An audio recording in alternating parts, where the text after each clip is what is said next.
Então vamos lá, nosso capítulos 16 e 17.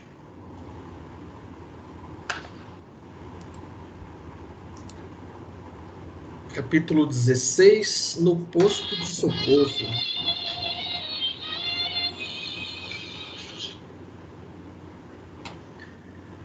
O que André Luiz quis dizer com esta frase? Que os homens, de modo geral, não se modificam com a morte física, como a troca de residência não significa mudança de personalidade para a criatura comum. Ninguém virá santo depois que morre. Isso, continuamos os mesmos. Nós somos e vivemos com nossos pais, como dizia. Como dizia aquela música. Regina.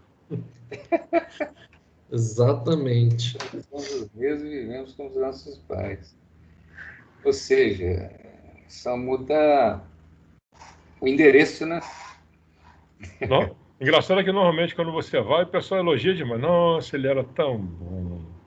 Ele era uma criatura adorável. O Brasil normalmente é assim, o cara morreu e vira santo. Como diz aquela frase que as mulheres dizem, né? O homem é tudo igual, só muda o endereço.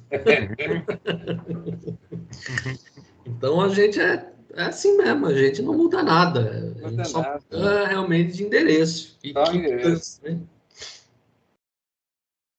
Eu achei interessante assim, porque as pessoas às vezes pensam assim que depois que desencarna, você vai para um lugar assim idílico, né? Que não tem grandes problemas. Paraíso. Ou então você vai para o inferno. Uhum.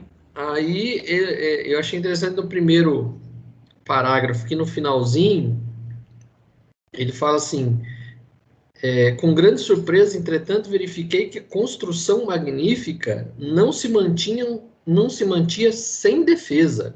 Uhum. Cercavam-na pesados muros numa extensão que meus olhos não conseguiam abranger.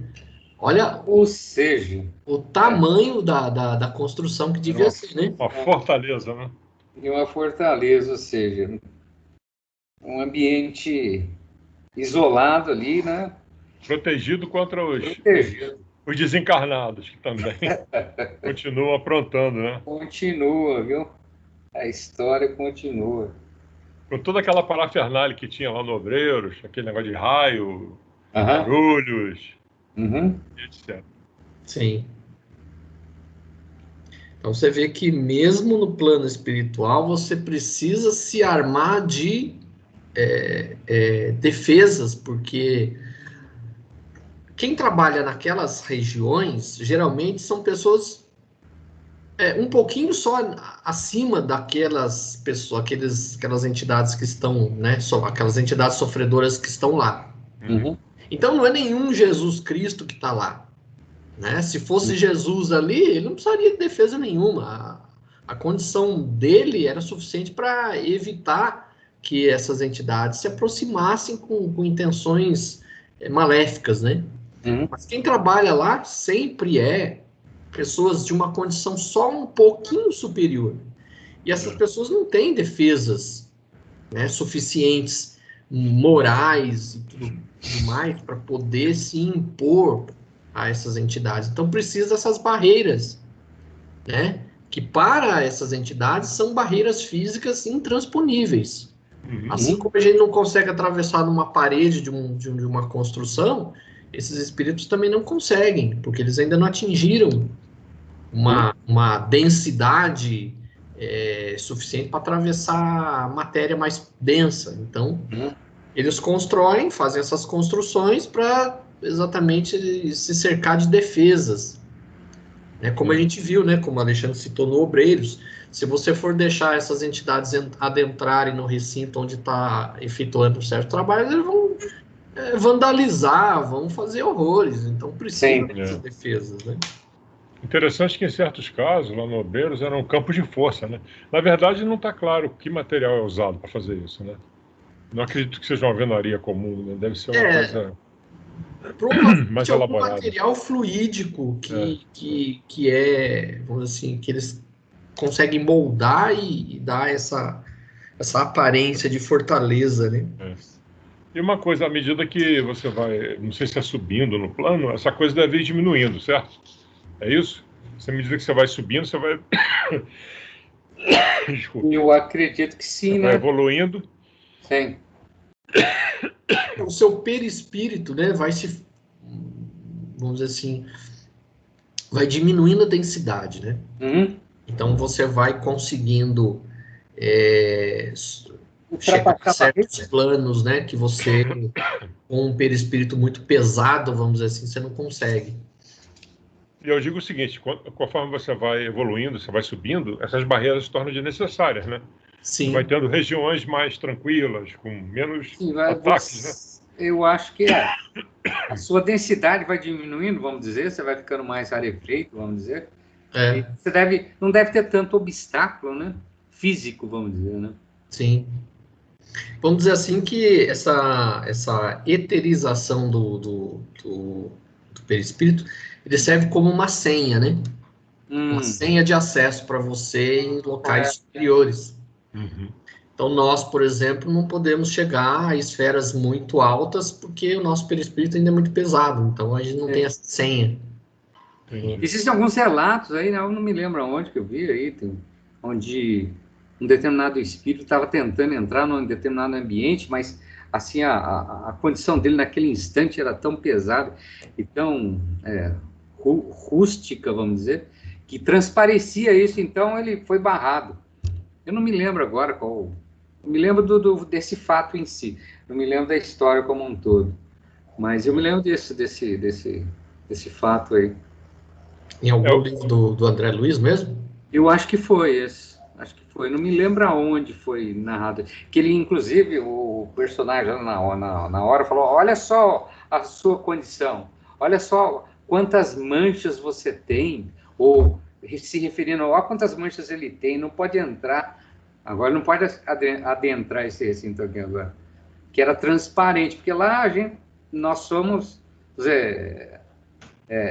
a nossa essência tá ali. Não tem como usar máscara, né? Então, isso que você está falando, se eu não me engano, é no Obreiros mesmo ou no Missionários da Luz. Foi alguma coisa, foi isso mesmo, eu me lembro desse ponto. Esse fato que você está relatando aí, que eu me lembro, é uma entidade que chegou, Isso, era de uma mulher, isso, e aí ela pedia para entrar. isso, exatamente. Aí o André Luiz estava ali junto com, tipo, um guarda, Uhum. o guarda não abriu o portão para ela. E aí ele ainda falou para o André Luiz, falou, ó, repara bem nos pontos negros que ela tem. Isso, exatamente. Espírito. Isso. Cada pontinho que ela tinha era um aborto que ela tinha feito. Ela era algum profissional da medicina ou de enfermagem, uma coisa assim. Uhum. E ela trabalhava com abortos clandestinos. Então, cada mancha que tinha no perispírito dela era um aborto que ela tinha feito. E aí, quando nega a entrada, ela começa a xingar, começa a falar mal, começa... Né? Mas é exatamente isso aí, Cláudio. Mas é assim, no mundo espiritual a gente não engana ninguém. Justamente, você vai A gente só engana aqui na Terra. Isso, aqui a gente usa máscara. Aqui você pode fazer uma carinha de coitado, você pode enganar, mas no mundo espiritual, sem chance. As luzes, as cores que você emite, te denuncia. Não tem jeito. Se for um perispírito raiz, não vai se passar por perispírito Nutella, não adianta.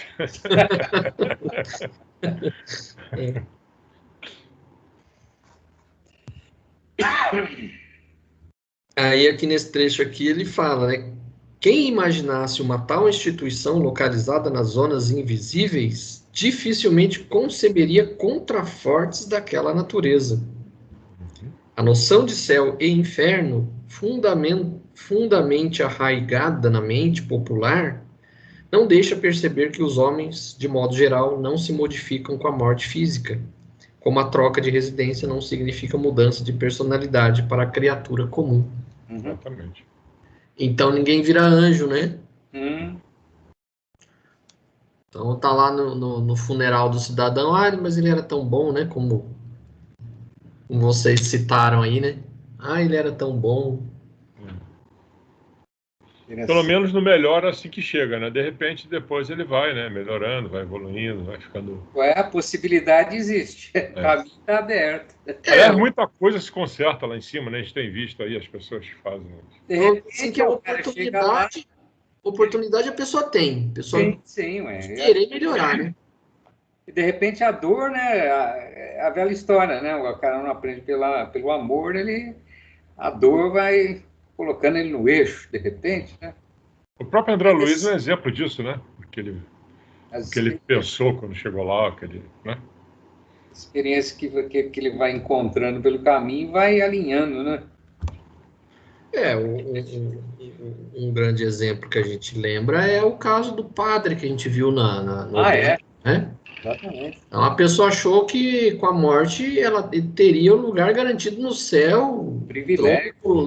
uma cadeira do lado de Jesus. Enfim, quer dizer, não é nada comparado ao que as pessoas têm ideia do céu.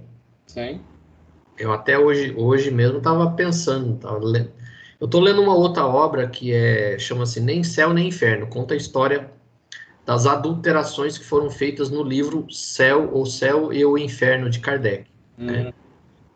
E aí eu tava vendo assim que quando negou-se a reencarnação no cristianismo, você fechou as portas para o conhecimento, para o desenvolvimento do cristianismo. O cristianismo se cristalizou como aquelas múmias no Antigo Egito. Ficou naquilo ali, proibiu-se qualquer intercâmbio com o plano espiritual, cristalizou-se, e aí criou-se sistemas, né, para explicar o céu ou o inferno, e virou algo assim absurdo. Por quê? Porque cortou o contato com o plano espiritual. Então você não podia receber mais mensagens de ninguém. Como que o ser humano, né, como que um padre, mesmo lendo a Bíblia, que é um documento que não explica tudo, como que você vai formular teses sobre o que é o céu, o que é o inferno, se o único documento que tem é a Bíblia, que não explica quase nada? Então cria-se teses, hipóteses, que chegam ao absurdo, tanto que o limbo, por exemplo, que foi decretado pela Igreja Católica para explicar a situação, principalmente das crianças que morriam ao nascer, e que agora a Igreja Católica decretou o fim. Então a Igreja criou o limbo, depois agora acabou com o limbo. Né?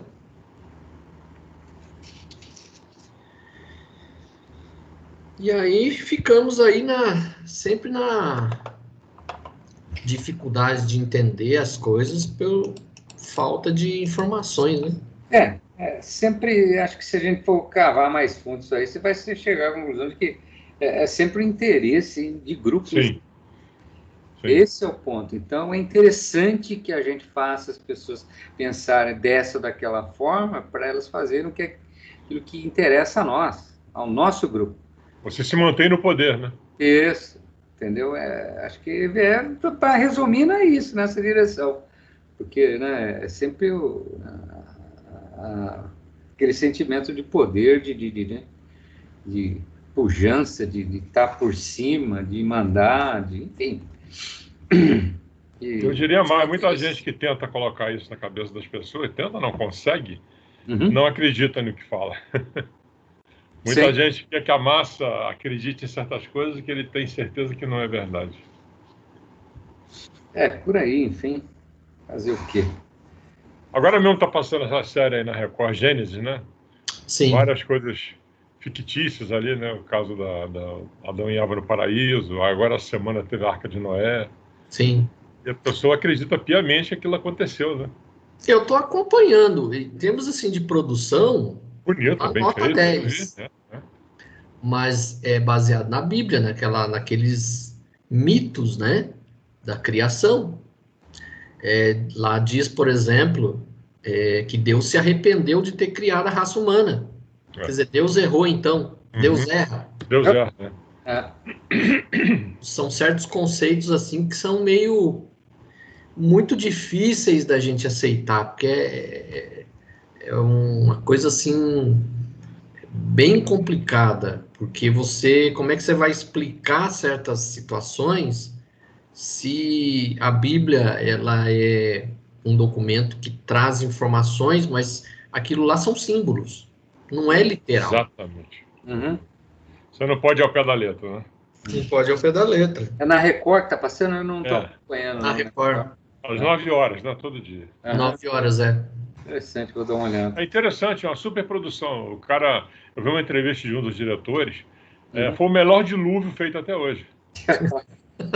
Ele disse que ele comparou com vários dilúvios que ele viu, inclusive do filme Noé, né? Teve o filme no cinema há pouco tempo. Tá melhor do que o filme Noé. Olha, quando você domina, você tem softwares para fazer esse tipo de criação, você faz maravilhas. Eles mesclaram a realidade com o software, né? Então, o estúdio de gravação inundou realmente, depois o cara foi... Um negócio bem feito. Sim. Super produção. Uma novela que acabou agora, que também eu achei muito legal, foi a novela Jesus. Independente de ser a Record, que é a Igreja Universal, que muitos aí não gostam, tem o lado bom. O lado bom é que, assim, ele mostrou uma super produção, mais de 200 capítulos, e o que é interessante, assim, quando você comparar um filme sobre a vida de Jesus, grande parte do filme é perdido só com o sofrimento e a morte e a crucificação dele. A novela, como foi uma coisa muito extensa, ela focou muito mais nos ensinamentos que Jesus passou. Isso foi de uma forma ampliada porque mostrou vários núcleos familiares, conflitos, dúvidas, então coisas muito ligadas ao Evangelho. Isso eu achei sensacional, independente de qualquer religião que seja, se está fazendo, se a Igreja Universal é séria, não é, se está roubando, se não está. A produção eu achei muito legal mesmo. E essa novela Gênesis, por exemplo, assim, como muita gente tem preguiça de ler, é uma forma super interessante de você conhecer a Bíblia, o Antigo Testamento, que as pessoas não conhecem. Por exemplo, tem espíritas, já perguntei isso. Adão e Eva, porque a pessoa sempre tem aquela dúvida, mas Adão e Eva teve só 2 filhos, né? Depois teve um terceiro, tudo homem. Como que eles reproduziram? Exatamente. Inseminação artificial. Acontece que lá na Bíblia tem um trechinho lá. É no capítulo 5 do Gênesis, no versículo 4, isso porque eu conferi, está escrito lá que Adão, ele teve, depois de Sete, que foi o terceiro filho, ele viveu, não sei, 800 anos e teve filhos e filhas. Ou seja, na Bíblia justifica-se o casamento de Caim, provavelmente com uma irmã ou uma sobrinha. Então, a explicação a Bíblia tem. É muitas vezes absurda, mas está explicado lá. Então, vamos lá para a segunda questão. Qual virtude Aniceto apresenta aos olhos de Vicente e de André Luiz ao chegarem diante das muralhas do palácio? É humildade, né? Essa história da campainha aí, né? Isso. Espantado, notei que o nosso orientador fazia mover quase que imperceptível campainha, disfarçada de muralha. Uma muralha. Isso aí. Creio que se Aniceto estivesse só, não precisaria desse expediente, dado o seu poder espiritual acima de todas as resistências grosseiras. No entanto, estávamos em sua companhia e, mais uma vez, quis igualar-se a nós o fidalguia de tratamento. Ocultar a própria glória é do código do bom tom nas sociedades espirituais nobres e santas. Aliás, deveria ser de bom tom em qualquer lugar, né? Aqui principalmente. Pois é. Mas é que aqui nós estamos em aprendizado, né? Então, aqui é o contrário. Aqui o negócio é mostrar a glória, né? Para poder exaltar a vaidade, né? O orgulho. Então, infelizmente, é isso. Isso não é só nenhum código de bom tom, não é isso da natureza. Os espíritos superiores, eles não têm a vaidade que nós, ainda atrasados, nós temos, né? Então, eles não vão querer mostrar que são superiores perto dos espíritos inferiores, né? É só lembrar do nosso exemplo maior, que é Jesus, né? Ele veio, encarnou num corpo de carne e osso igual a nosso, enfrentou todas as dificuldades da vida material, igual a nós, sentiu fome, sentiu sede, sentiu frio, calor, igualzinho a gente, e não desanimou, e fez o que ele tinha que fazer. Então, ele podia ter vindo dos céus, flutuando numa nuvenzinha, com todo o poder e a glória, né? Mostrado uns raiozinhos lá para espantar os romanos. Ele não fez isso, ele mostrou a maior humildade que o ser pode ter mostrado. Pois é.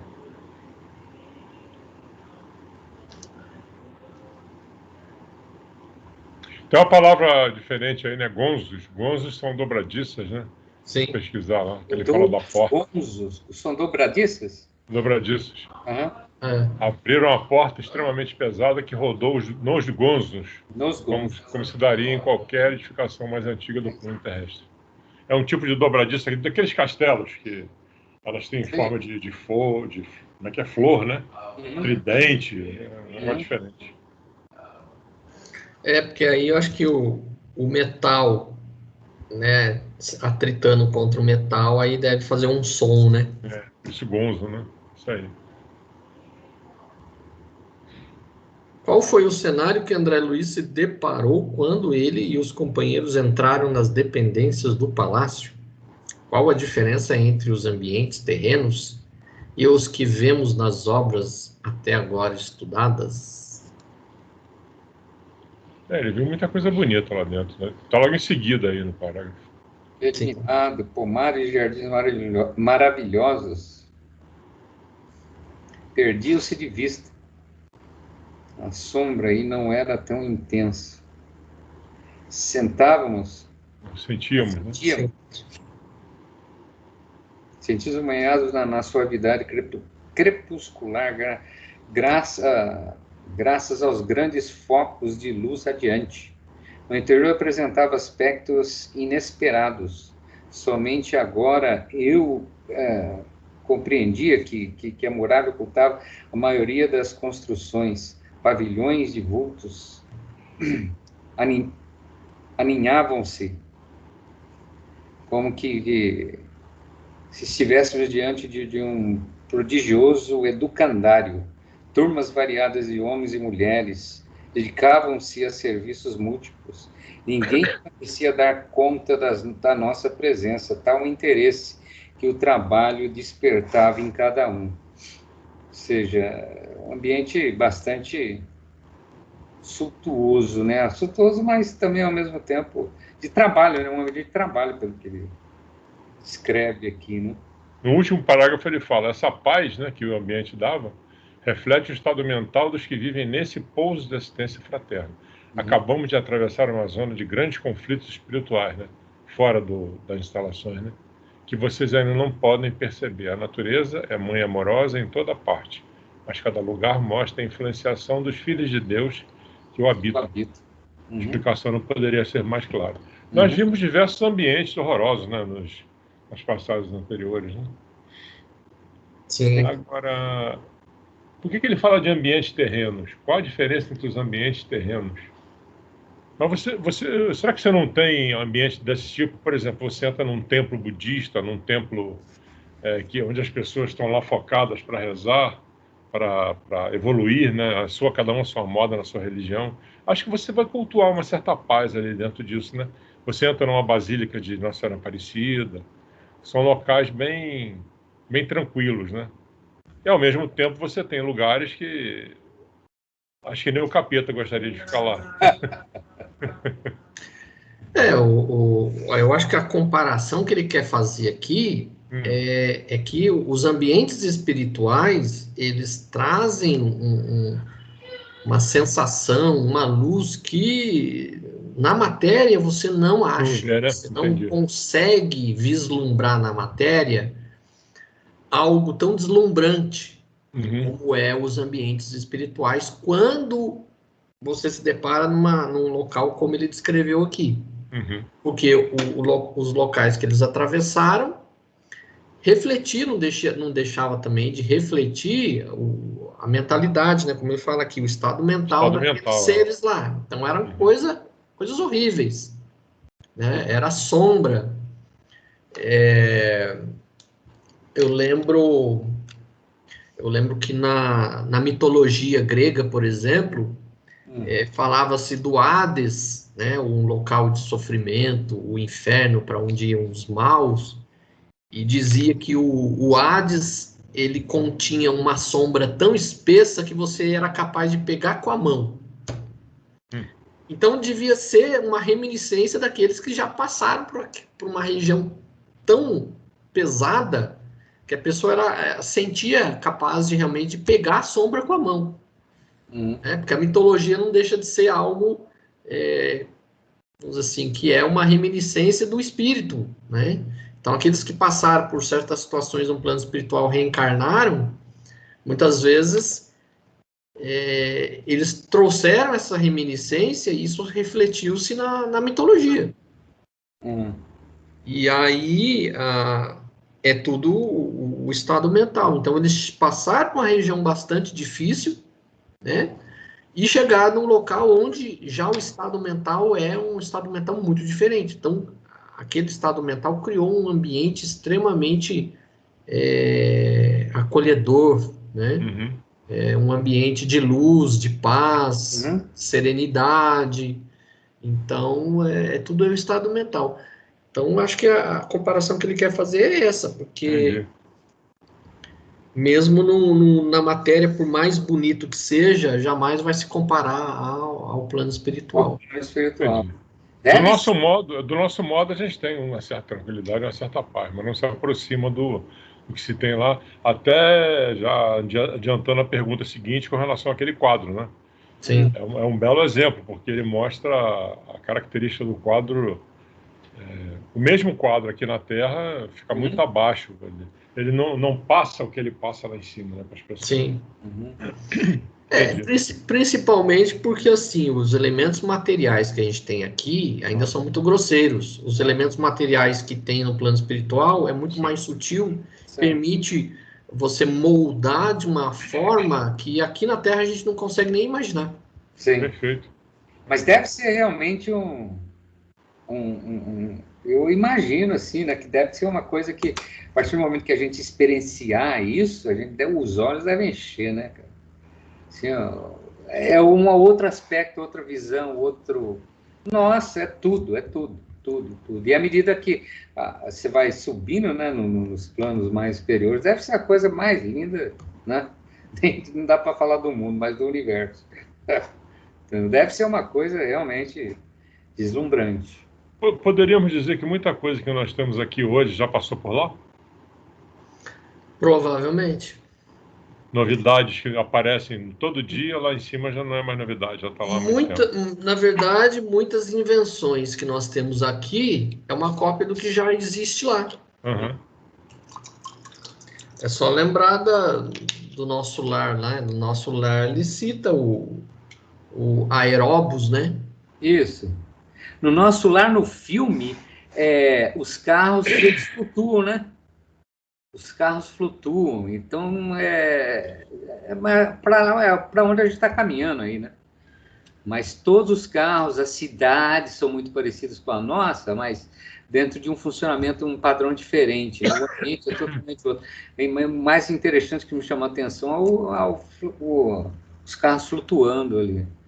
Pontos de ônibus, pessoas esperando, e os carros flutuando, os ônibus flutuando, enfim. Mas muito, muito legal. Então, na verdade, é uma mistura de coisas que realmente existem com o estado mental, é isso? Não é só o estado mental que faz a pessoa enxergar de uma maneira mais interessante. Como disse o Cláudio, são materiais que fazem saltar aos olhos, vamos dizer assim, muita coisa lá. E o seu estado mental leva você a perceber isso. Sim. Eu acho que não seria assim, o seu estado mental vai te levar para... Eu imagino alguma coisa assim, existem vários ambientes. Então, aquele que você, a sua frequência, sintonizar e você tiver mais apto a, você vai para lá e vai presenciar e experienciar isso. Eu imagino alguma coisa nesse sentido. Será que é isso? Porque, na verdade, assim, a gente sintoniza, a gente se identifica com um local onde nós seja igual ao nosso nível. Então, por isso que a gente não consegue ter acesso a locais de espíritos superiores. Nós não estamos nesse nível ainda. Mas a gente consegue acessar o que está abaixo da gente. Então, o nosso pensamento, ele é criador. E lá existe um tipo de matéria muito mais sutil que a nossa. Então, nós conseguimos criar e nós conseguimos utilizar essa matéria mais sutil de uma forma que aquilo que é criado lá tem um brilho muito maior do que o que a gente consegue criar aqui, né? Então, no caso da pergunta número 4, né? Qual foi o equívoco que André cometeu ao se referir à tela representando o martírio de São Denis, o apóstolo das Galhas, dizendo que o original estava no Panteão de Paris? Qual foi a explicação de Alfredo em relação a esse assunto? Então, lá, com certeza, o pintor que criou isso, que ele não cita o nome, só fala que é um personagem muito querido na França, ele, com certeza, para ele pintar o quadro original que serviu de base para o tal do Bonnat criar aqui na Terra, o material que ele teve lá no plano espiritual é um material muito mais sutil, que brilha, tem um brilho muito maior, né, do que na Terra, do que as tintas que é fabricada aqui na Terra. Ele fala aqui, acho que não me lembro aqui exatamente, parece que ele veio de um plano mais superior, passou por ali isso. E fez o quadro. Está na página 104. 104? Neste caso, o assunto é mais transcendente. Foi idealizada e executada por nobre artista cristão numa cidade espiritual muito ligada à França. Isso. Do século passado. O último parágrafo da página 104, ele menciona o quadro. Foi executada. Eu li isso aí várias vezes, que eu achei tão interessante esse negócio. Quer dizer, nada a ver com como se fosse uma cópia do quadro aqui de baixo, né? Foi outra pintura num ambiente totalmente diferente. Sim. Porque quando o André Luiz vê o quadro, ele se lembra, provavelmente em vida, ele deve ter viajado à França, foi lá no museu lá onde tem o quadro, né? E viu. E aí, quando ele viu o quadro, ele lembrou, falou, isso aqui é uma cópia de um quadro lá na Terra, né? Isso. Né? Mais uma mancada do André Luiz, né? Mais uma, coitado. Uma cópia do quadro. Uma cópia do quadro. Na verdade, é o inverso. É o inverso. Que tem aqui na Terra, que é uma cópia de lá. Mas deixa eu te perguntar uma coisa. O estado mental das pessoas nesses locais, ele é heterogêneo, né? Nem todo mundo tem o mesmo estado mental. Pode estar próximo. E isso aí vai permitir que você enxergue de uma forma diferente, cada um enxergue de uma maneira aquele quadro, é isso? Eu acredito que sim. Eu acredito que sim. Eu acho que sim, eu acho que faz sentido, porque todos nós somos únicos e cada um, você pode observar entre a gente mesmo, entre nós, cada um tem um ponto de vista, tem uma observação a fazer, uma reflexão a fazer em função daquilo que passa naquele instante determinado assunto, né? Enfim, então todo mundo tem um ponto de vista, né, que expõe naquele instante, né, sobre esse ou aquele assunto, esse ou aquele quadro, enfim. Mas acredito que deva ser assim também lá, né? Num nível maior e tal, mas muita semelhança, evidentemente. Mas não é um monte de robô fazendo a mesma coisa. Mas flutuações e variações, posicionamentos diferentes, enfim. Se a gente retornar à questão número 1, que ninguém muda depois que morre... Aqui na Terra mesmo a gente vê. Você vai no museu ver um quadro, uns enxergam uma coisa, outros enxergam outra. Então, cada um analisa a obra e, vamos dizer assim, interpreta de uma forma diferente. Eu ia falar exatamente isso. As pessoas que têm algum conhecimento de arte, né? É capaz de olhar para um quadro e dizer que ele vale milhões. E você bate o olho e fala assim, por quê? Mas por quê? Eu também, nossa, eu sou extremamente... Um monte de rabisco para tudo que é lado, mas é arte. Daí o cara, você vê, pô, não, o cara tá olhando assim, esse olhar, não sei, mais para a direita ou mais para a esquerda, é porque nesse instante ele tava com essa ou aquela... Pelo amor de Deus, da onde o cara tirou isso? Meu amigo... Às vezes você vê uns negócios muito esquisitos e fala, nossa, eu nem sabia que isso era arte. Era arte, né? Agora imagina um cara desse lá em cima, né? Quando vê umas pinturas dessas. Nossa senhora, eu falei, nossa, nossa, tem muito para percorrer ainda, viu? Meu amigo, vou te contar. E um pouquinho antes aqui, ele dá uma outra mancada, né? Com a mulher do cara. Ele fica pensando. E aí o Alfredo recebe, né? E aí a Ismália vem, né? Também. A história é muito triste, né? No capítulo 17. Vem também aproveitando e dando uma ajuda lá, e ele. Pois que? Pois que, considerei intimamente, não seria aquela senhora de lindo semblante a esposa dele? Não viveriam ali juntos, como na terra? Não sabia de nada, né, coitado? A história é... Pois é. Um buraco muito mais embaixo. A situação foi feia para ela, coitado. Porque o Alfredo, né, recebe-os, ele fala, né, nossa, que surpresa agradável, né? Há muitos dias não temos visitas de nosso lar. Ainda bem que vieram hoje, quando o Ismália veio igualmente ter comigo, né? E aí ele achou estranho, falou, mas não é sua mulher? Como assim? Por que ela foi aí hoje só, né? Você tá morando aqui, sua mulher tá morando em outro lugar? Pô, então, que negócio é esse? Tá estranho essa história, né? Como sempre, ele meio indiscreto, né? Não, o pior é que ele esquece que ele está lá no lugar, que o pessoal está lendo os pensamentos dele, né? Então, com certeza, de vez em quando ele toma uma catracada sem estar distraído, né? Com certeza.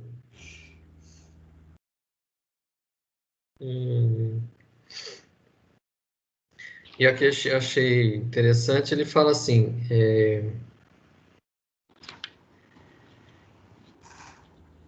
assim, retruquei. O original, falando sobre o quadro, né? Segundo estou informado, pode ser visto no Panteão de Paris.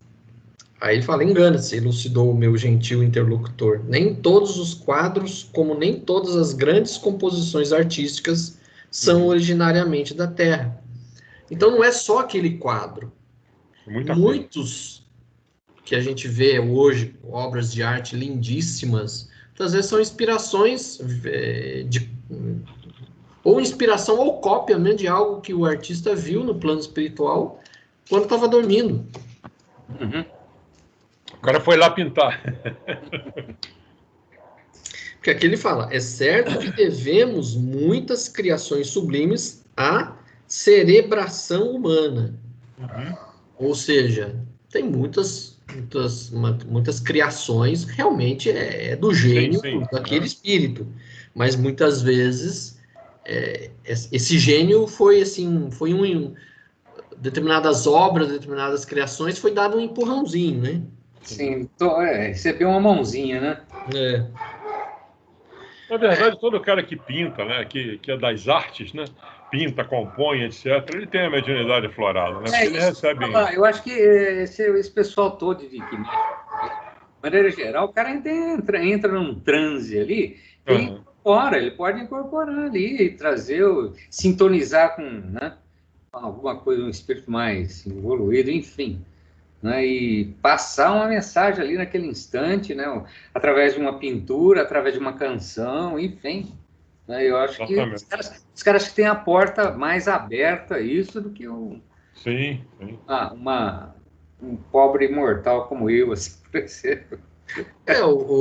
Mesmo os grandes gênios da ciência, muitos deles recebem inspiração de espíritos que estão colaborando com o desenvolvimento do planeta, né?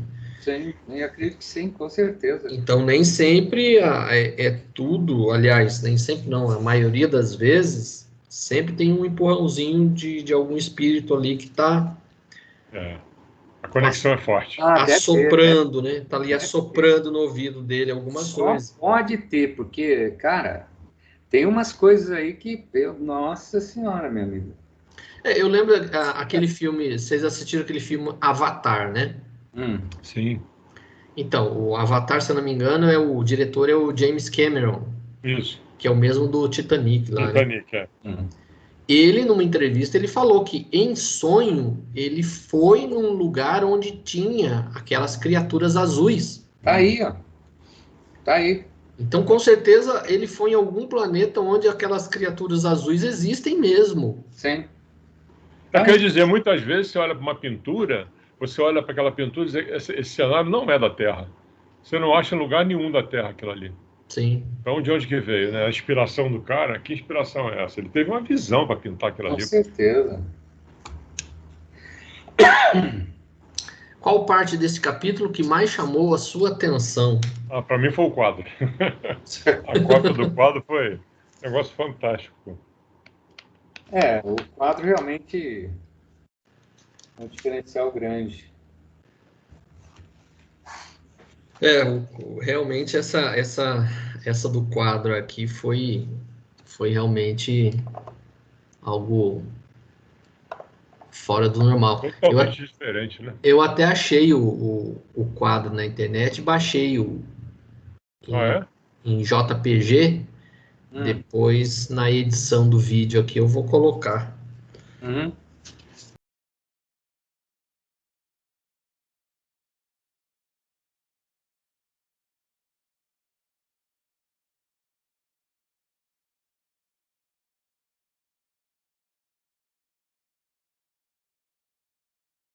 É interessante que ele diz, né? As cópias terrestres, todavia, não têm essa pureza de linhas e luzes, ok. E nem mesmo a reprodução sob os nossos olhos tem a beleza imponente do original que já tive a felicidade de contemplar de perto quando organizávamos aqui no posto homenagens singelas para a honrosa visita que nos fez o grande servo de Cristo. Quer dizer, ele viu o quadro original, né? Fantástico. Sim. É porque o quadro que ele tinha lá era uma cópia do original, não era nem o original. Não. Então, o que o Bonar, né? Não, Bonet, né? Florentino Bonar, ou Bonet, não sei como é que pronuncia, Bonar, ele não viu nem o original, ele viu a cópia. Então, aí ele fez uma cópia da cópia.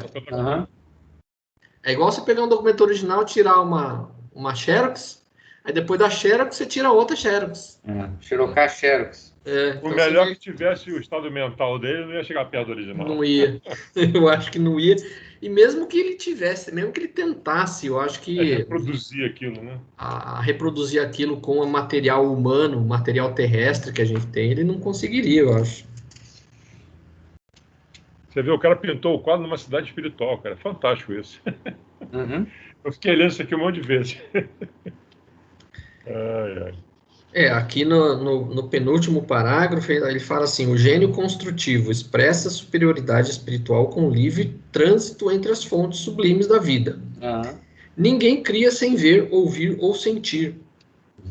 E os artistas de superior mentalidade costumam ver, ouvir e sentir as realizações mais altas do caminho para Deus. Tá aí. Verdade. Por isso que a gente tem que realmente dar os parabéns para os artistas, viu? Porque realmente eles... os caras estão uma outra sintonia mesmo. Você vê aquele arquiteto espanhol, Calatrava, né? Que fez o Museu do Futuro aqui no Brasil, no Rio de Janeiro. O cara tem umas obras que, bicho, que ele viu em algum lugar, não é possível. Ele coloca umas coisas que você olha assim, isso aqui é espacial, bicho. Não está aqui no Brasil, não está aqui na Terra. Não está na Terra. Com certeza. E o camarada senta e desenha aquilo ali assim na boa. Só a mediunidade explicando isso. Abre o canal, sintonize e larga o braço. Não precisa nada não, a gente tem um exemplo aqui no Brasil, aquele que morreu com 100 e tantos anos, o... Niemeyer? As obras do Niemeyer todas são diferenciadas, é impressionante. E você bate o olho e fala assim, Niemeyer. Sim. E ele tem obra no Brasil inteiro, né? Você vai em todos, acho que em todos os estados. Ele estava com 102, sei lá, 108 anos, qualquer coisa assim, né? Ele estava no hospital e tal, ele chegou para o médico e falou, doutor, por favor, quando é que eu vou sair daqui? Estou com muito trabalho ainda, tem muito trabalho. O cara com 103 anos trabalhando, todo dia no escritório, desenhando. Eu acho que ele é o desejo de todos os que administram o INSS, para ninguém aposentar. Você morre com 120 anos sem precisar aposentar. A idade média do INSS tem que ser mais de 100, lógico. Foi brincadeira, velho. Detalhe, trabalhando, né? Não é só ter idade, é trabalhando. Não, outro dia até brinquei com a Tiana, né? Porque a Tiana estava indo na casa da Meire, aí ela estava relatando que ela aposentou na década de 70, se não me engano. Nossa. Falei, nossa, Tiana, você está dando um prejuizão pro INSS. 30 anos recebendo, pô. Eu sou acostumado a... 50 anos de aposentadoria, já pensou? Não, ela aposentou na década de 70, já estamos em 2021, quer dizer, 50 anos recebendo. Eu falei, você vai falir o INSS. Eles estão acostumados a receber, não pagar, né? Pois é. Porque ela trabalhava em área lá acho que de insalubridade, uma coisa assim, ela aposentou mais cedo, né? Mais cedo, né? Parece que cada ano você ganha meio, parece, alguma coisa nesse sentido. Você tem... Cada ano você ganha 3 meses, alguma coisa assim. Então, a cada ano você soma mais 3 meses. Então, dependendo do grau, você consegue aposentar mais cedo, né? Na aviação, você aposenta, tem 25% de bônus quando vai aposentar.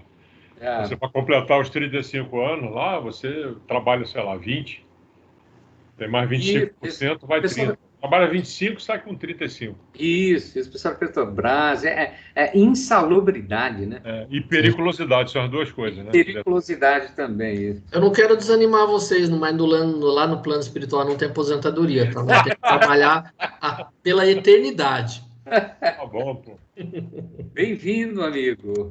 A sua caixa de ferramentas está ali, ó. A vassoura tá ali, pode começar varrendo aqui. Pode começar varrendo. Do lado tem a colher de pedreiro também, vai lá. Seja bem-vindo. Não tem nem uma bicicletinha? Que bicicletinha? Então vamos lá, capítulo 17, o romance de Alfredo. Aqui, antes da gente chegar aqui na questão...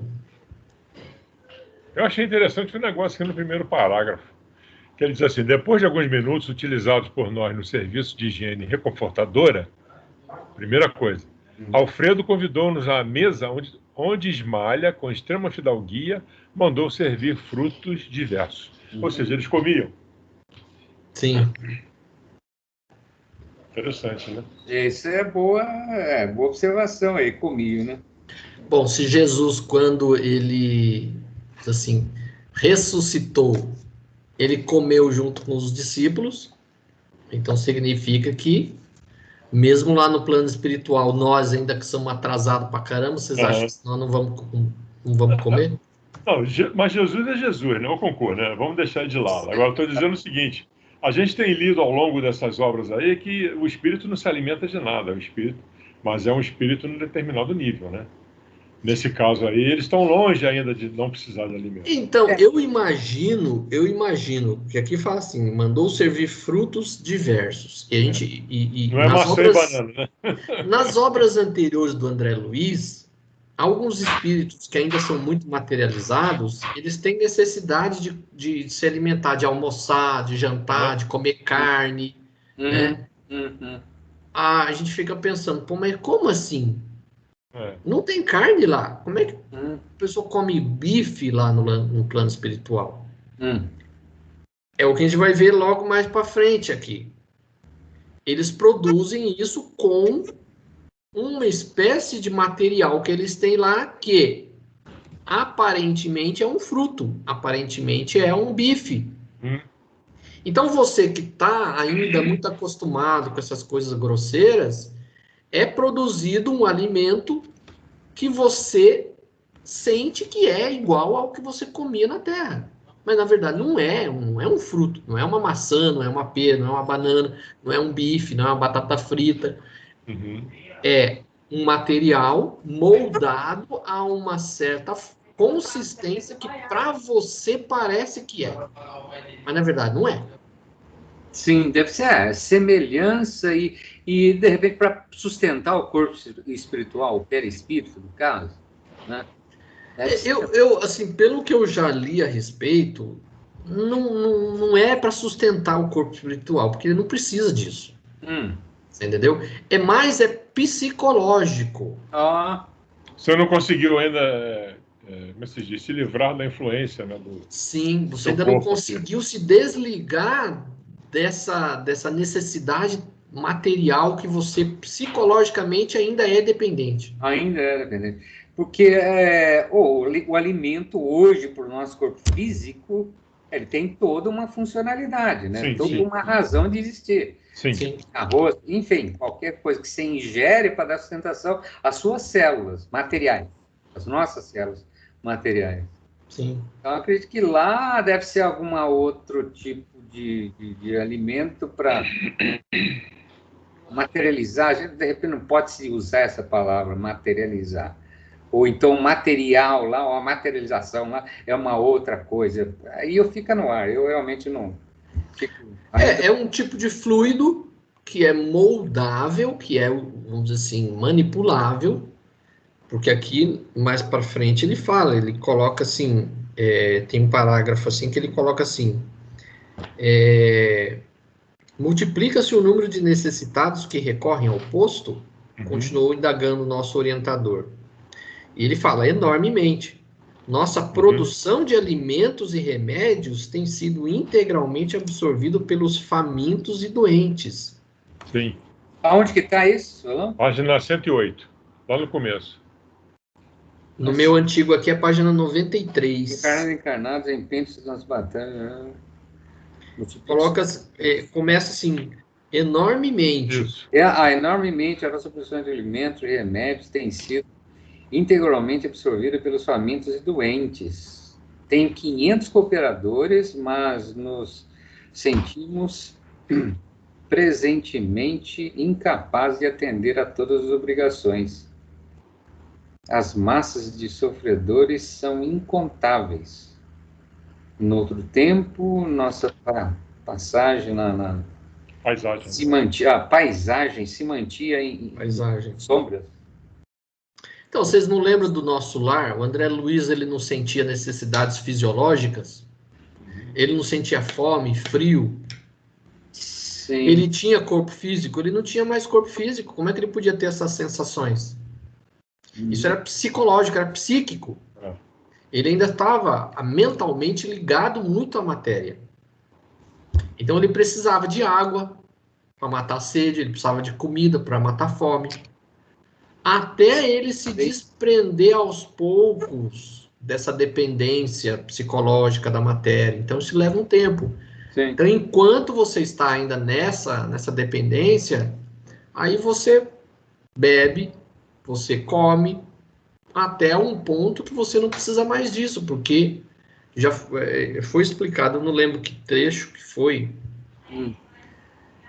Eu não lembro nem se foi nas obras de André Luiz, mas o que fala assim, quando você atinge um certo nível, obviamente que o que você se alimenta é do fluido. Esse fluido não é grosseiro, ele é um fluido muito mais sutil. Né? Só que para esses espíritos aqui, esse fluido tinha que ser mais grosseiro e precisa ter a aparência de alimentos que a pessoa está acostumado na Terra. Né? Então, você não pode criar um fruto ou uma comida que não existe na Terra, que você nunca viu. Então, tem que ser igual ao que você via na Terra. Então, se o cara gosta de batata frita, vai ter batata frita. Gosta de bife, gosta de churrasco, né, sopa, maçã, banana, pera. Então, molda-se esse fluido de forma que tem a aparência que você está acostumado. Mas não é que é uma necessidade, é uma necessidade mais psíquica do que real. Porque ele não tem corpo físico. De novo, o estado mental, né? É para você aplacar aquele estado mental que ele ainda é dependente. Porque, assim, dentro mais ou menos do contexto aí, quando o André Luiz desencarnou, ele foi para o umbral, certo? E Sim. dentro, ele monta cenas e tal, ele no umbral ali, está extremamente ligado à matéria, assim, o corpo físico dele parece que está íntegro ali, então ele, nossa, ele está naquele lamaçal e tal, então ele está muito ligado, ele sente dores, enfim, Sim. está muito ligado ali à matéria ainda. Então, realmente ele passa por esse período que ele passa no umbral, é um sofrimento meio pesado. Sim. Então, vai justamente aquilo que ele está falando, o estado mental dele naquele momento era aquele, então ele tinha que passar por aquilo, né? À medida que você vai processando e vai galgando níveis melhores, você vai, acho que, sendo menos dependente da matéria, né? À medida que você vai se depurando, você vai se desligando da sua dependência à matéria mais grosseira, você vai deixando, né, de ter essa necessidade. Uhum. Esse fluido que você fala, Cláudio, tem a ver com ectoplasma? Que se fala muito em ectoplasma no curso de média, né? Sim. De materializações feitas via ectoplasma. Sim. Não deixa de ser algo parecido, Uhum. porque é também um fluido que você pode moldar, tanto que o ectoplasma, ele materializa objetos, materializa pessoas. Exatamente. Né? Como diz o Vitor, tudo se explica com fluido. O fluido, esse fluido universal, ele é como se fosse um oceano que está presente em todo o universo. Né? Se a gente for comparar, por exemplo, ao mar, as baleias não emitem aquele som na qual elas se comunicam. Uhum. Então, esse mar que a gente tem no universo é o fluido universal. E o pensamento, ele se transmite de um local a outro através desse fluido universal, como se fosse a água, né, vamos dizer assim, reverberando o som que as baleias fazem. Né? Uma comparação mais ou menos tosca, mas é isso aí. E um detalhe, você para ter certas... para que aconteça certas coisas, o seu fluido tem que estar em sintonia com o fluido do médium, por exemplo. Os fluidos têm que ter sintonia, senão Sim. você não consegue, por exemplo, materializar certas coisas, né, que seriam necessárias. Eu achei interessante aqui um parágrafo que, na primeira página desse capítulo,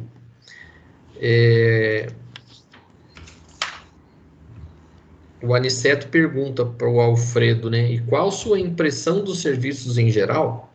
Perguntou o Aniceto atencioso, dirigindo-se ao dono da casa. Excelente quanto às oportunidades de realização que nos oferecem, respondeu Alfredo em tom significativo. Entretanto, não tenho o mesmo parecer quanto à situação em curso. Se a gente for ver, é o que a gente está passando hoje, né? Com a pandemia. Quer dizer, nós temos oportunidade de realizações imensas, mas a situação é bem delicada, bem complicada. E aqui ele cita assim, o presente período do humano é de conflitos devastadores. Sim. E as vibrações contraditórias que nos atingem são de modo a enfraquecer qualquer ânimo menos decidido. Sim. Lembra que você comentou que provavelmente esse livro tenha sido escrito lá na Segunda Guerra, durante a Segunda Guerra? Provavelmente é durante a Segunda Guerra. Eu não sei se é nesse aqui. Década de 40. Não sei se é nesse aqui ou se é em outro, em que ele relata, porque aqui está falando aqui, ó, no meu tá copyright 1944. Ou seja, ele foi escrito em 1944, em plena Segunda Guerra Mundial. Isso. 39 a 45. Bem lembrado.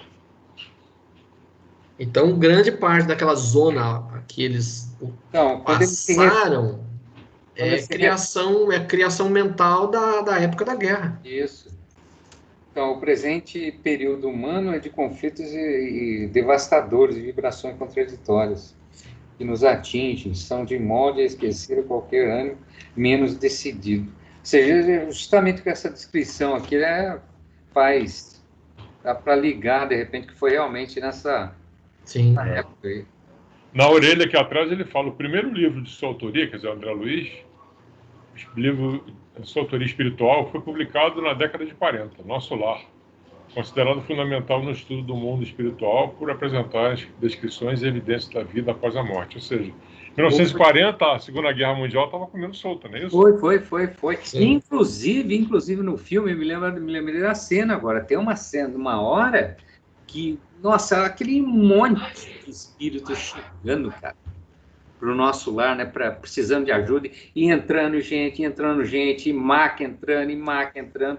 Foi aí que o André Luiz entra e também oferece o serviço dele, que tenta oferecer o trabalho dele como médico. Mas aí aquele monte de gente entrando nas macas, né, aquele monte de espíritos subindo, né? Sim. Me fez lembrar justamente isso. Foi justamente na época da... Eu não me lembro assim de cabeça a quantidade de mortos na Segunda Guerra Mundial, mas é coisa assim de 30 milhões de pessoas. É muita gente assim desencarnando em tão pouco tempo. Sim. Nossa, deu um trabalho desgraçado para eles lá. Nossa, eu imagino. Lotado e tal, e aquele monte de gente, trabalho. Mas aí nos hospitais, tudo com o pessoal de médico, tudo utilizando a mão como instrumento de terapia, né? Sim. Enfim, tentando.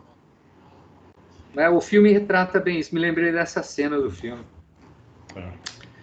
E a questão número 1, a história de Alfredo Ismalha é bastante comovente, nos traz riquíssimas lições. Qual mais te chamou a atenção e por quê?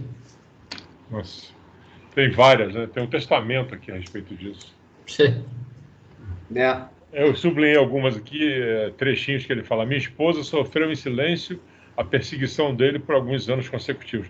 A página 109 traz a maior parte das coisas. Isso, toda subornou criados domésticos e colocou espiões que seguissem minha querida Ismalha nas tarefas de esposa e mãe. O cara aprontou todas, né? Sim. Por fim, nosso infeliz perseguidor subornou um homem de baixa condição e permaneceu certa noite ao lado de nossos aposentos particulares como vulgar ladrão às ocultas, sendo eu convocado à prova máxima.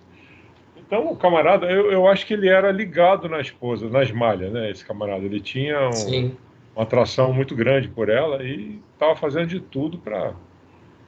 E o nosso amigo, como é que é o nome dele? Ele foi dando ouvidos, né, a tudo. Alfredo. Uhum. Alfredo foi entrando na vibe do cara lá e... Isso. Nossa Senhora. Enquanto dava ouvidos à calúnia fora do meu círculo doméstico, tornara-me intolerável dentro dele. Putz. Foi aí que ele destruiu o próprio lar, etc. Ele faz a descrição aqui mais no final também, né? Mas acaba caindo a ficha depois, mais para frente. E ela sofreu toda calada, né? Eu imagino, porque aqui não traz assim a data de quando ocorreu isso.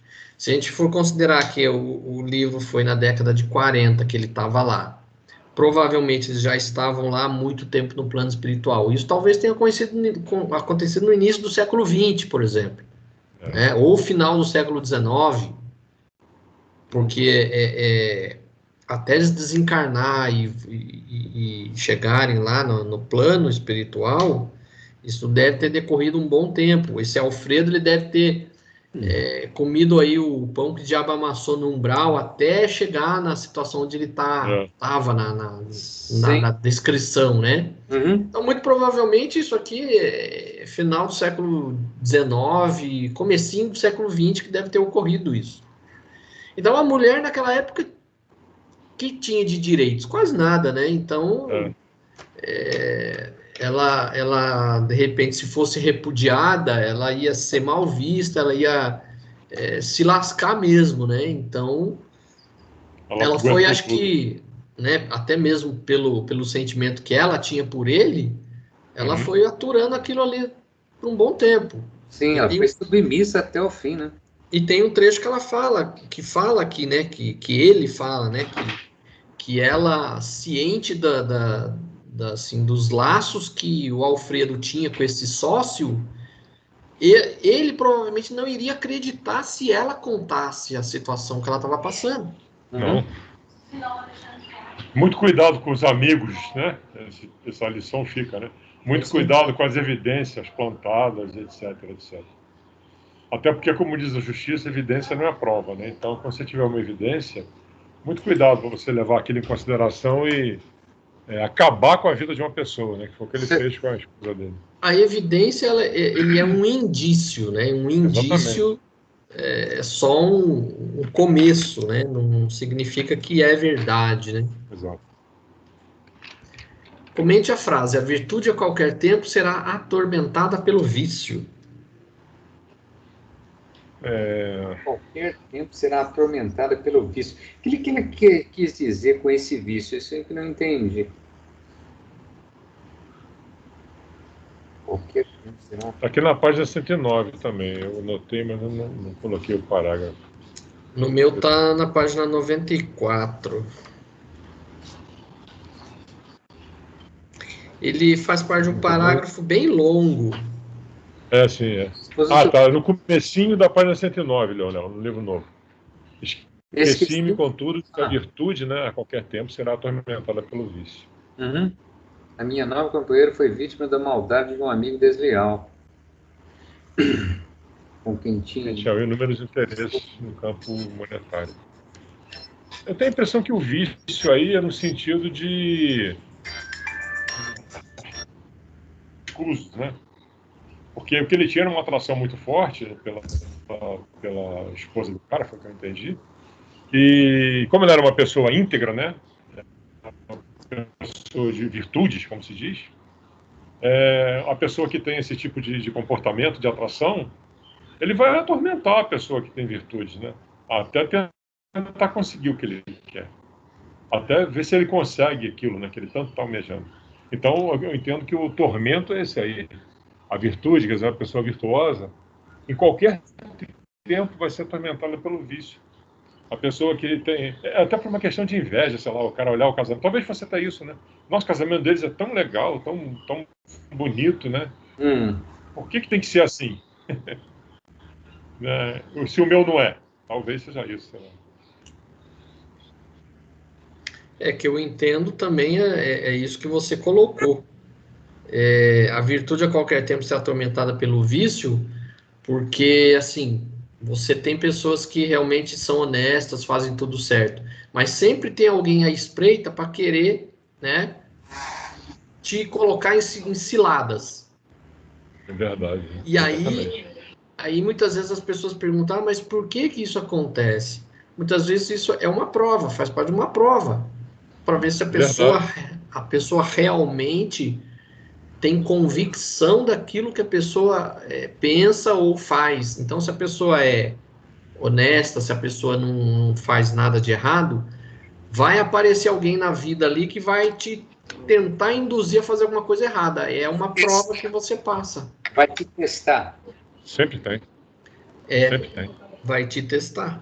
Tem um trecho que ele fala, né, na 109, enquanto dava ouvidos à calúnia, fora do meu círculo doméstico, tornaram-me intolerável dentro dele. Não sabia contemplar minha esposa com a despreocupação e a confiança absoluta de outra época. Via o mal nos seus mínimos gestos e queria descobrir segundas intenções nas suas frases mais inocentes. A que ponto que chega a cabeça do cara, né, quando ele está enfraquecido? Porque, pelo jeito, ele não era um cara assim religioso, né? Ele não se dedicava à família, ele vivia muito para dinheiro, né? Parece que é isso que mostra aqui. E assim, falando do sócio, né? Vamos lembrar aí que muitas vezes acontece isso, a mulher cede e muitas vezes acaba sendo abandonada, porque o que o cara quer é conseguir ali e depois dar no pé.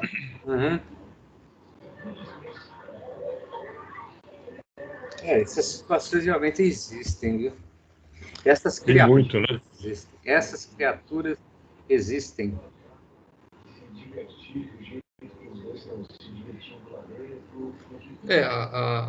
Ele aqui, pela descrição, ele não era uma pessoa má, mas vamos dizer assim, que ele se deixou influenciar, né? Ele era uma pessoa muito influenciável e desconfiada.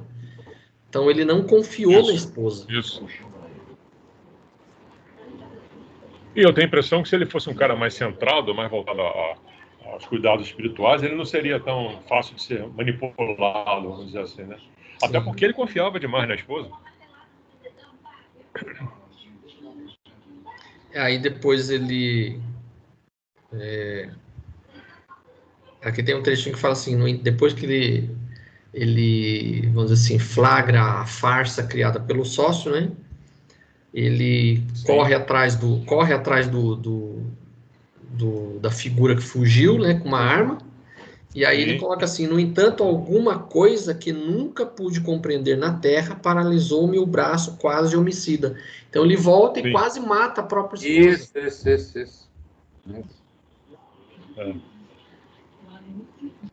Mas de manhã, meus pés, enquanto alguma coisa que nunca pude compreender na Terra, os braços quase homicida. Aí depois ele viaja. Ele foi atrás do cara e voltou para matar a mulher. Ele viaja para a Europa depois, né? Manda ela para casa dos pais, qualquer coisa. Devolve ela para a fazenda, né? Fazenda onde vivia, né? Para os pais. Aí depois ele volta e o sócio confessa, né? A farsa que ele criou.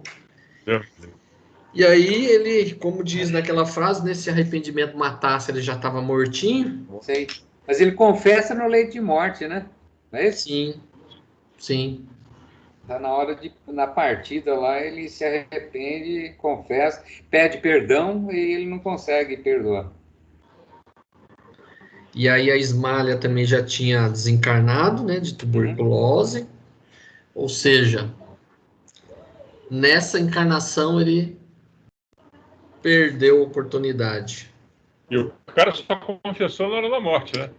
O infeliz, em face da morte, confessou o crime odioso, pedindo um perdão que, infelizmente, não pude conceder. Complicou mais ainda, né? Transformei-me desde então num louco irremediável. Cansado e envelhecido, procurei a propriedade rural dos sogros, tentando reparar de alguma sorte a injustiça, mas a morte não me deu ensejo. E voltei para a esfera dos desencarnados em tristes condições espirituais. Coitado do cara. Porque ele deve ter passado uns maus bocados, né? Porque imagine o tormento que ele deve ter passado, sabendo, né, da injustiça que ele cometeu. Imagine a consciência dele como devia estar, né? Pesando é até leve para o que ele devia estar sentindo naquele momento. É o que fala aí na pergunta 3, né? Precipitação e impulsividade. Sim, neste capítulo comenta-se também quanto a precipitação e impulsividade. Comente com o grupo sobre o assunto e faça uma analogia com seu comportamento no cotidiano. Tem uma frase que diz: conclusões precipitadas, decisões equivocadas. Não tem... Somos impulsivos ou não? Fatal. Eu estou tentando dominar minha pituitária, mas está difícil. Fatal. Hoje em dia eu tenho algum pavio, ele era embutido, hoje em dia ele já está, sabe, aparecendo. É uma evolução. Você tinha o pavio embutido, nem curto você tinha. Não, ele era embutido. Você não via, né? Sabe aquela vela que você não vê o pavio? Hoje em dia está aparecendo lá. Hoje em dia ele aparece. Eu já consigo pensar antes da pituitária. Opa, peraí. Contar pelo menos até 3, né? Exatamente. Antigamente era meio e vá. Aquele é muito bacana, né? É aquele conselho que a gente sempre escutou, né? Para a gente não tomar decisão com raiva, em situação que você está fora do seu equilíbrio, não tome decisões que você vai fazer coisa errada. Com certeza. Com certeza. Quem nunca, viu? E olha que bonito, né? Na 111, quando ele descreve aqui depois que ele fez a pausa, né, contando o desencarne dele, ele fala: não preciso dizer que recebi de Ismália todo o amparo de que necessitava. Sensacional, né? A evolução do espírito dela, né? Sim. E, infelizmente, para mim, estávamos separados. Não merecia a bênção da união sublime. Ismália segue-me de perto, mas tem residência no plano superior e devo esforçar-me por alcançar. Eles ficaram muito distantes, né? Com a atitudes dele e as reações dela, né? Aí ele até pergunta, né? Mas não poderia ela transferir-se definitivamente para aqui? Indagou Vicente, né? Estou impressionado quanto eu. Ele puxou o Vicente para o lado dele agora, né? O Vicente tão impressionado quanto eu. Sei que Ismália tem trabalhado para isso, que seu ideal de união eterna é idêntico ao meu, atendendo à circunstância de estar o superior sempre em posição de dar ao inferior. Mas não ignoro que foi advertida por nossos maiores sobre as minhas atuais necessidades de esforço e solidão. Preciso conhecer o preço da felicidade, para não menosprezar de novo as bênçãos de Deus. Então ele precisava ficar aquele momento ali realmente fora da tutela da Ismália, para ele aprender a subir, né? E a dar valor àquilo que realmente tem valor, né? Que ele não deu valor quando encarnado. E aqui mais embaixo, a minha esposa deseja descer para encontrar-se definitivamente comigo. Entretanto, é necessário que eu aprenda a subir e por esse motivo ainda não recebo a devida permissão. Para o definitivo consórcio espiritual. Sim. Aí o André acordou, né? Tudo aquilo que ele tinha pensado naquela hora lá, ele falou, entendi. Aí caiu a ficha. Comente a frase: a calúnia é um monstro invisível que ataca o homem através dos ouvidos invigilantes e dos olhos desprevenidos. É a última frase aí É a última frase. É aquela história do emprenhar pelo ouvido que se fala, né? Há muitos anos. A pessoa chega e no seu ouvido e o antídoto para isso qual é? Eu acho que é rezar, né? Você orar e procurar estar sempre blindado, vamos dizer assim, né? Sim, se você não se cuida, amigão, se deixar levar pelo que se ouve, né? Você está um passo do escorregão, né? A gente sabe que tem muita gente que gosta de fofoca. E muitas vezes fofoca quase sempre não é uma verdade. Então quando a gente se depara com pessoa que é fofoqueira, a gente tem que tomar muito cuidado, porque muitas vezes, ainda mais se a pessoa está falando de outra pessoa, você tem que ter muito cuidado. Tenha certeza que ela vai falar de você para o outro, né? Sim. Essa é a regra, esse é o protocolo, né? Se ela está falando de outro para você, vai falar de você para o outro. Com certeza. Mesmo que seja verdade, né? Uma vez eu li uma frase, o cara pergunta, quando você for falar alguma coisa, acho que é aquela história dos sábios, né? Primeiro você para e pensa, isso que você vai falar é útil? Isso que você vai falar vai mudar alguma coisa? Então você tem que ficar refletindo antes de você falar, né? Isso que você falou, que é os chamados os 3 crivos de Sócrates. Aí, o Sócrates, não tinha que ser ele. Quais são? Eu não me lembro de cabeça, assim, mas... Mas é bacana isso. O que você vai falar me interessa? O que você vai falar é útil? O que você vai falar importa para alguém? É relevante? É relevante? Então você tem que passar por esses 3 crivos. Se okay. um deles, só um desses não atender, então não me fale. Não dê prosseguimento. Eu tenho até um videozinho que fala isso. Eu vou ver se eu disponibilizo para vocês depois. Legal. Já passaste o que vai dizer pelos 3 crivos? O primeiro é o crivo da verdade. Guardas absoluta certeza quanto àquilo que pretende comunicar? Isso, acho que é isso mesmo.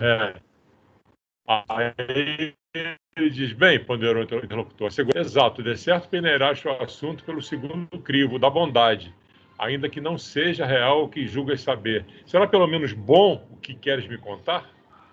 Hesitando, o homem disse, não, muito pelo contrário. tornou sábio. Então recorramos ao terceiro crivo, da utilidade. E notemos o proveito do que tanto te aflige. É útil? Aduziu o visitante ainda agitado. Não, útil não é. Bem, rematou o filósofo no sorriso. Se tens que confiar, não é verdadeiro, nem bom e nem útil, esqueçamos o problema e não te preocupes com ele, já que nada vale em casos sem edificações para nós. Isso interessante, mesmo. Né? É isso aí. Legal, legal. Bacana. Nem bom, nem verdadeiro, nem bom, nem útil. Então, pô, para. Se não é verdade, não é bom e nem útil, esquece. Deixa pra lá, deleta. Nem quero saber. É.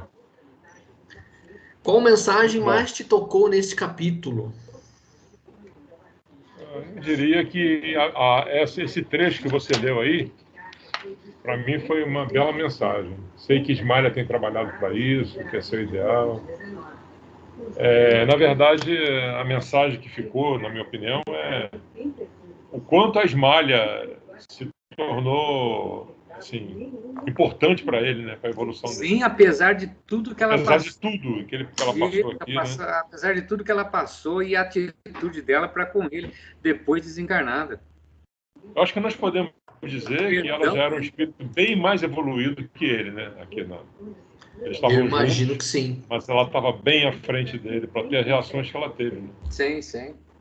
Acredito eu até que ela veio junto com ele uma forma de tentar impulsionar a ascensão dele, né?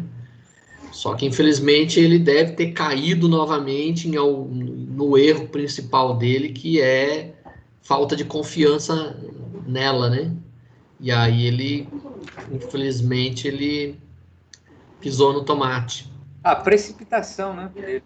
E a impulsividade. Essas duas coisas. Eu penso assim que os dois são como que falam aí, né? De almas gêmeas, né? Isso. Então ele deve ter muita afinidade com ela e vice-versa. Senão ela não faria tudo isso por ele, né? Depois de tudo que ela passou com ele, quase que ele ainda a mata. Sim, e ela depois ela ainda vai lá e o ajuda. Então realmente ela deve gostar muito dele. Isso realmente eu diria que é um amor fantástico dela por ele, né? Nem tanto dele por ela, porque ele está agindo muito pelo remorso, né? Ele pode agir pelo remorso. Sim. E se ele amasse tanto ela, ele não cairia também nas tentações do cara, né? Não sei. Eu acho que é preciso você ponderar isso aí, né? Colocar o amor em primeiro lugar. E outra, ele confiava nela. E ela nunca deu motivo para ele, né? Então, você entrar de cara assim no que um cara está falando para você. Ele tem um trecho ali que ele fala: eu nunca me interessei em investigar profundamente as coisas. Quer dizer, o cara tá falando e você está acreditando? Impulsivo mesmo, o cara sem, né? Porque a partir do momento que ele começa a dizer para ele que a mulher tá o traindo, o mínimo que ele podia fazer realmente é investigar se isso era verdade. Sim. Ele preferiu acreditar nas lorotas do amigo do que realmente verificar se isso era verdade, né? E o cara montou direitinho para ele, né? Você viu, subornou um dos criados lá, etc. Um cenário, ele caiu igual um patinho. O primeiro dos crivos ele não passou, que é o da verdade. Da verdade, É verdade, qual é a verdade? Bom e útil, né? Verdade útil, bom. É verdade? Não. É útil? Também não. É bom? Então, meu amigo, fica quieto. Fica pra lá. Acho bom. Bom, então encerramos nossos capítulos de hoje, né?